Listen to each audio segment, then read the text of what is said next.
आप सभी भाई बहनों का आध्यात्मिक ऑक्सीजन की लघु ज्ञान संदेश कक्षा में एक बार फिर स्वागत है। आज की चर्चा संग्रह वृत्ति से बचें को लेकर करने जा रहे हैं। देखिए, संग्रह का अभिप्राय क्या है? जिन स्थितियों की आपको वर्तमान समय में या लगभग आने वाले कुछ समय में आपको कोई जरूरत तो नहीं है, लेकिन फिर भी संसार को इकट्ठा करना, पदार्थों का। देखिए, यहाँ संग्रह का अभिप्राय केवल पदार्थों के संग्रह से नहीं है, धन के संग्रह से है, निवेश से है, विभिन्न प्रकार की स्थितियों से है। देखिए, आपको यदि मिले हुए जीवन में संग्रह वृत्ति की स्थितियां लग गई हैं, तो निश्चित रूप से ये आपका हमारा कर्मशय बिगाड़ने की स्थितियां बनाती हैं। देखिए, लाभ की स्थितियों में तो सात्विक स्थितियां मजबूत होती हैं, लोभ में कहीं कहीं कुछ हल्की स्थितियां राजसी बनने लगती हैं। और राजसी और तामसी स्थितियां पास पास हैं, पड़ोसी हैं। क्योंकि जब मनुष्य लोभ से संग्रह वृत्ति में गिरता है, अक्सर हम देखिए लोभ को राजसी स्थितियों से, संग्रह को तामसी स्थितियों से इसी कारण जोड़ते हैं। क्योंकि संग्रह वृत्ति में मनुष्य का उद्देश्य मात्र संग्रह करना ही होता है, तो फिर ऐसी स्थितियों में कानून का पालन होना कहीं कहीं कमजोर होने लगता है, शास्त्र विरुद्ध कर्तव्य कर्मों का पालन कमजोर होने लगता है, स्थितियां बिगड़ने लगती हैं। इसीलिए हम अक्सर संग्रह की स्थितियों को तमोगुण से जोड़ते हैं। और तमोगुण में देखिए, जब राजसी स्थितियों में ही आपका हमारा मिले हुए जीवन में उन पदार्थों का कोई उपयोग भोग हो नहीं पाता। अस्पतालों में ऐसी कितनी ही स्थितियां हैं जो तन के स्तर पर, अक्सर आपने देखा होगा ना, कोई नली, कृत्रिम नली द्वारा ग्लूकोज दिया जाता है, कहीं कहीं मल मूत्र त्यागने की भी कुछ ऐसी स्थितियां बन जाती हैं।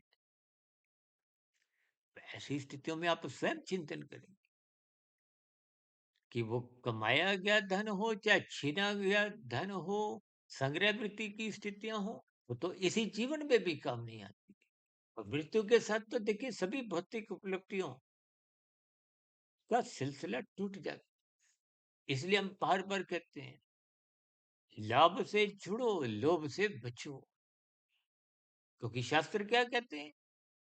तमोगुण की निंदा करो, रजोगुण की उपेक्षा करो, प्रशंसा केवल सत्वगुण की करो।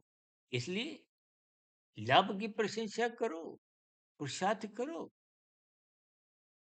और जहाँ तक संभव हो परोपकार के कार्य करो। समाज में अपने सहयोग की स्थितियां बनाओ। क्योंकि ये सभी सात्विक स्थितियां परोपकार के कार्य कहीं ना कहीं परमात्मा से जोड़ते हैं, और परमात्मा से जुड़ना ही आपके हमारे जीवन का एक लाभदायक स्थितियां है। इसलिए सत्वगुण को मुक्तिदायक कहा गया है। इसलिए हम बार बार कहते रहते हैं, संग्रह वृत्ति से बचो, स्थितियों की गंभीरता को समझिए, पहचानिए, अपने मिले हुए जीवन का सदुपयोग करें। कभी कभी ऐसा सुनने को आता है ना कि उस सेलिब्रिटी ने मरने के बाद, मरते पे इतने हजार करोड़ छोड़ गया। और कहीं कहीं तो देखिए बाद में उस छोड़े गए धन पे भी विभिन्न प्रकार के वाद विवाद, मुकदमेबाजियां भी होती हैं। तो इसलिए अपने जीवन का सदुपयोग करें, पुरुषार्थ करें, पुरुषार्थ की निंदा नहीं, पुरुषार्थ करना आपका हमारा धर्म है। लेकिन विषय भोगों से बचे, क्योंकि विषय भोगों का सत्य मनुष्य ही लोभवश, फिर संग्रहवश की स्थितियों में गिरता है, इकट्ठा करता है। अभी कुछ रोज पहले हमने देखी शेयर मार्केट के ऊपर भी कुछ ऐसा ही, इसको रजोगुण से जोड़ा था कि शेयर बाजार में भी लाभ दिखता है, होता नहीं, क्योंकि कुछ ऐसी स्थितियां पड़ने में आई कि कोई शेयर बाजार के कोई ऊंचे स्तर के कुछ व्यक्ति ने मरते समय कुछ अपनी स्थितियां समझाई। इसलिए जीवन में शुद्ध कमाई करें, जो मरने के बाद भी सुरक्षित बनी रहती है।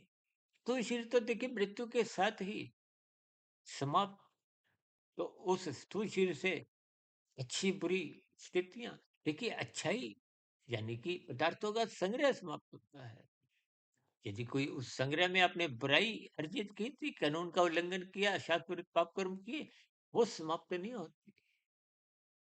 उसका बुरा क्रमशः साथ ही जाता है। तो उसके निंदक स्थितियां, प्रतिकूल परिस्थितियां, दुखदायी स्थितियों से गुजरना होता है। नीचे की 80 लाख प्रकार की जोनियां कुछ यही संकेत देती है।